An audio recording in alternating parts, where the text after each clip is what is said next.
हरिः ओं श्री गुरुभ्यो नमः। श्री नरसिंह अष्टकम्। श्रीमदकलंक परिपूर्ण शशिकोटि श्रीधर मनोहर सटापटलकान्त पालय कृपालय भवाम्बुधिनिमग्नम् दैत्यवरकाल नरसिंह नरसिंह।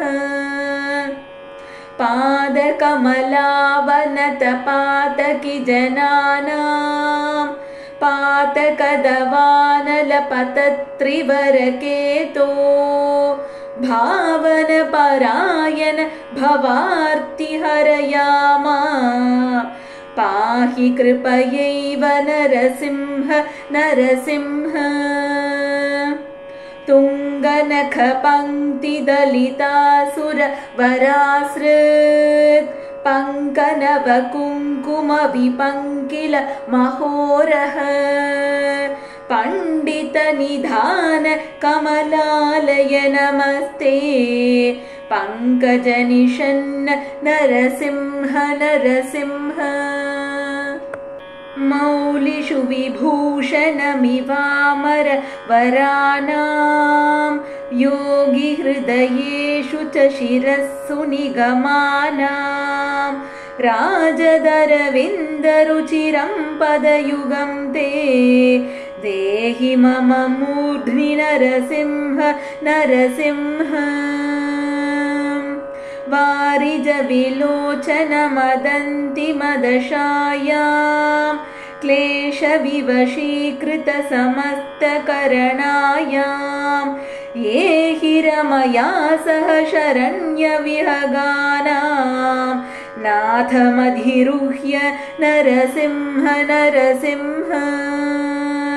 हाटककिरीटवरहारवनमाला धाररशनामकर कुण्डलमणीन्द्रैः भूषितमशेषनिलयं तव वपुर्मे चेतसि सखास्तु नरसिंह नरसिंह।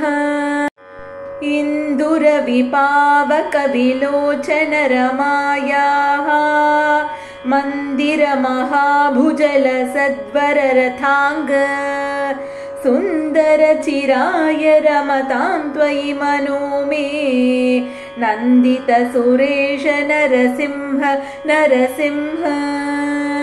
माधव मुकुन्द मधुसूदन मुरारे वामन नृसिंह शरणं भवनतानां कामदघृणिन्निखिल कारणनयेयं कालममरेश नरसिंह नरसिंह। अष्टकमिदं सकलपातकभयग्नं कामदम् अशेषदुरितामयरिपुघ्नं यः पठति सन्ततमशेषनिलयं ते गच्छति पदं स नरसिंह नरसिंह। गच्छति पदं स नरसिंह नरसिंह। गच्छति पदं स नरसिंह नरसिंह। इति श्रीनरसिंहाष्टकं सम्पूर्णम्। श्री नरसिंहमूर्ति की जय।